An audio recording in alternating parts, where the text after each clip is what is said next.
Is your furnace not working? In this video, I want to go over 6 reasons why your furnace may not be working. Please note that some of these things you might be able to take care of yourself, but some of these things you might want to call a pro. And if you stick around to the end of the video, I've got a couple tips that I want to give you about your furnace and your home to keep you safer. But let's dive into it. 6 reasons your furnace may not be working. Number 1, it never fails. Every year we get at least a couple calls where folks have accidentally turned off the power to the furnace. And a lot of furnaces have simply a light switch that controls the power to that furnace. You would not believe how many times I've seen those switches installed in a place where me, even as a pro, might think that's a light switch. And someone has gone through and turned that switch off, turning off the power to your furnace. A lot of those switches will have a red cover on them, designating them to let you know that that's the master switch to the furnace. But some of them don't. Some of them are just, it's a light switch someone's installed. Maybe your kids turned it off.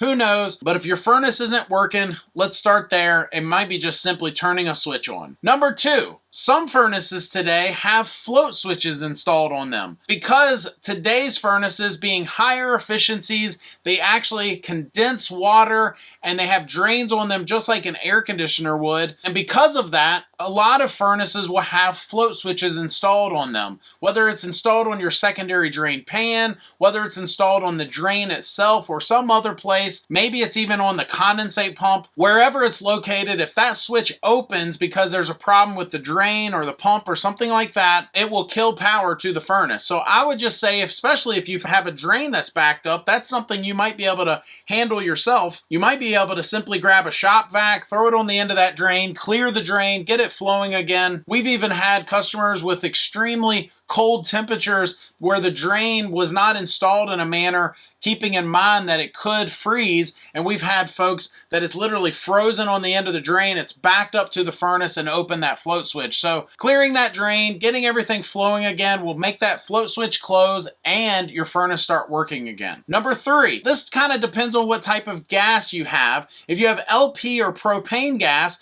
I would make sure that your tank is full. We get at least a couple of those every year where folks, maybe they didn't realize that they even had propane gas, that they needed to pay the utility bill. We've had some customers that knew they had it, but they thought they were on some sort of auto replenishment where the gas company would know or at least check it from time to time. Some of these gas tanks have a sensor that can remotely tell them using cell phone data and all that, telling the utility company, hey, I'm getting low or I'm out. Regardless of the situation, you may be out of gas, and that's something you can check yourself. Now, if you don't have propane, you could have natural gas. In those cases, there's no tanks to check. You're not getting the gas delivered. It's usually piped into the home from the utility company, but there's a gas meter there, and if you didn't pay your bill or you're late or whatever, they may actually turn off the gas valve going to your home and lock it out. So depending on what type of gas you have, that's something you can check. Make sure you've got gas turned on, and that may get your furnace going again. Please note, though, if you have an older furnace, you may have a standing pilot. So simply getting the gas turned back onto it,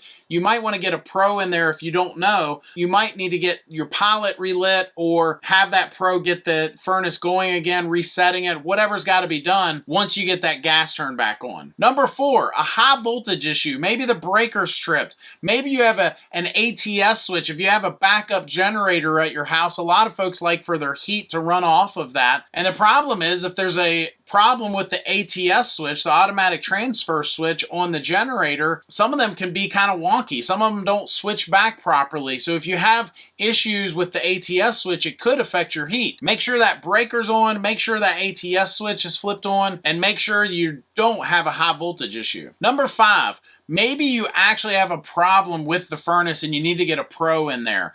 Maybe the fan motor's failed, a gas valve's having an issue, maybe there's some other issue that needs to be resolved, limit switches can go bad, all kinds of things can go wrong with furnaces, and it's time to get a pro in there, especially if one of my other tips did not take care of it. And finally, number 6, is poor maintenance can cause a furnace to fail if that furnace has not been maintained. Even a dirty air filter causing low airflow across that heat exchanger can cause a furnace to turn off or at least short cycle. Dirty flame sensors, other components getting dirty. I remember a lady a couple years ago that told me, well, Josh, we're not from Virginia. Where we're from, we don't have to maintain things like you're describing. And of course, this was after I told them their problem was because of poor maintenance on their heating and air system. But I promise you, regardless of where you live, you should be having that system maintained in some way, shape, or form. And if you're not, there is a chance that you're putting yourself at risk of that system turning off, failing, not running on a cold winter night. And so I told you at the beginning of this video that I would give you a few tips at the end, and that's the first tip I would give you is have that system maintained properly, have the flame sensor cleaned, have all the components cleaned up really good, and maybe even more important than even having the system maintained is having a professional check the CO levels in the home, making sure the heat exchanger and all of the other components as far as the inducer fan and all the components that control that gas, getting it out of your house, having that system checked, making sure everything is safe is paramount if you're going to be using a gas appliance in your home, especially a furnace. And the second tip that I would give you in addition to that is make sure you have a carbon monoxide detector in your home. If you have any sort of gas burning appliances in your home, I would not go to sleep tonight without one. I'll put a link down in the description of this video to one that I think would work well, but I would recommend having one on every floor. I would maybe even go so far to say as having one in every bedroom. Carbon monoxide is the silent killer. People go to sleep and never wake up again. So anyway, that's my 6. Did I miss one? Do you have something that furnaces will stop working and it's a common culprit? I'd love to hear about that. Comment down in the comment section below. And if you like this video, I think you'll like this one even more. It's where I talk about a big problem with heat pump inverter systems that no one is talking about. Thanks for watching. Hit that subscribe button. We'll see you next time.